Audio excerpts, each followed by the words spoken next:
Next one is, looks like from Joey. He says, hey guys, I have a client who's ranked on page one for a few keywords, but his bounce rate is high.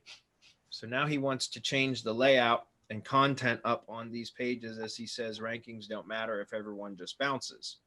We're trying to optimize the site for conversions by changing the images and unstructured data, like so the content of the site basically, or the content of the page. Would that confuse Google and hurt our rankings? Well, yeah, I mean, it can't, I don't know that it will confuse Google and hurt your rankings. It will cause dancing though. Um, Structured data is not enough to hold the ranking. I mean, I can't say that for sure, but it's very likely that it will start to dance if you significantly change the content or the layout, the structure of a page. It's going to typically dance almost 90, almost 100% of the time. It's going to dance. That if all you've done is if you haven't changed the theme of the page much, that it will probably, it's still likely going to dance, but it will probably end up settling in the same location, maybe a give or take, plus or minus a couple of positions, but it will likely end up in the same, as long as the theme of the, of the actual page hasn't changed much. But that's hard to tell. And who can determine what, how can you determine if it's changed that much, right? So the thing is, if you made an improvement, it's going to dance, but then it should come back to the same location, if not better. Like when it finally settles from the dance, it will likely end up settling even better if you've improved the content. If whatever you've done is decreased the ranking score, so to speak, which is also possible, then it could end up settling lower than where it had originally been. So it's likely that you're going to see some changes and all that kind of stuff. But I agree that you should, conversion optimization should be a focus, keeping people on the site. But I do have a question before we get some other opinions in here on this. And that is, how do you know that the bounce rate is truly people landing on the page and bouncing back? And the reason I say that is because I know now it's been a while since I haven't built a new website, except for my own, which is Alpha Land Realty. I haven't built a new website in quite some time.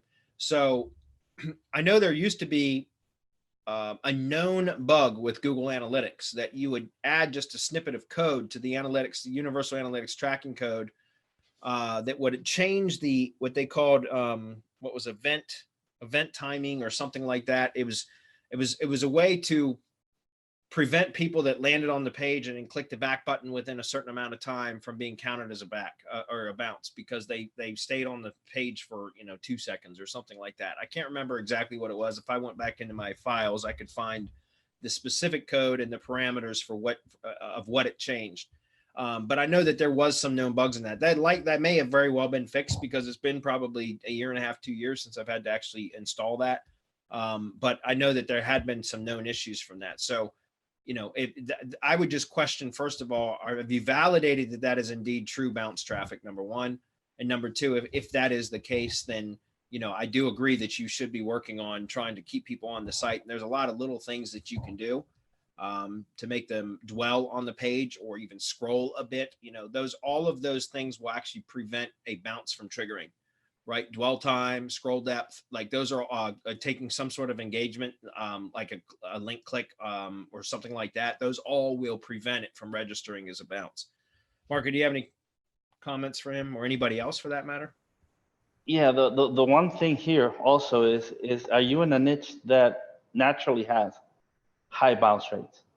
I mean, your client in essence is right. What good is ranking if the people coming are bouncing? But that would be if you have a 100% bounce rate. The people that he is getting, it depends on what each person, what each lead is worth, and what each closed client is worth to this person.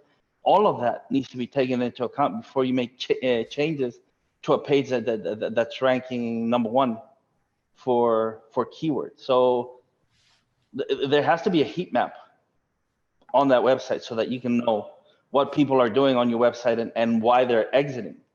So before you even think about making changes, right, for conversion rate optimization, you have to see what people are doing on your website. The only way that you can do that is through a heat map. Yeah, if analytics gives you entry and exit pages, and you get some superficial information, but the only way is through those heat maps so that you know where it is that you need to place your CTAs, maybe your phone number, maybe your form, maybe you need a form on the sidebar. There's a whole bunch of things that are involved here. This isn't just a simple, I'm gonna change shit around and see what happens.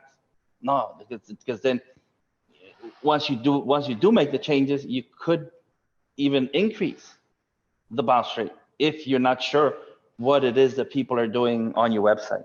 So I'd be very careful. Yeah.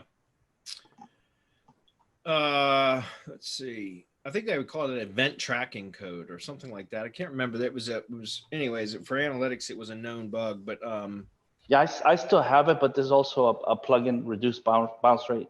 Yeah. Works really well. A plugin that will do something exactly what automatically inject that code snippet, which is supposed to fix that. But yeah, that's right. Reduce bounce rate is a plugin. They even have a premium version of it, I believe.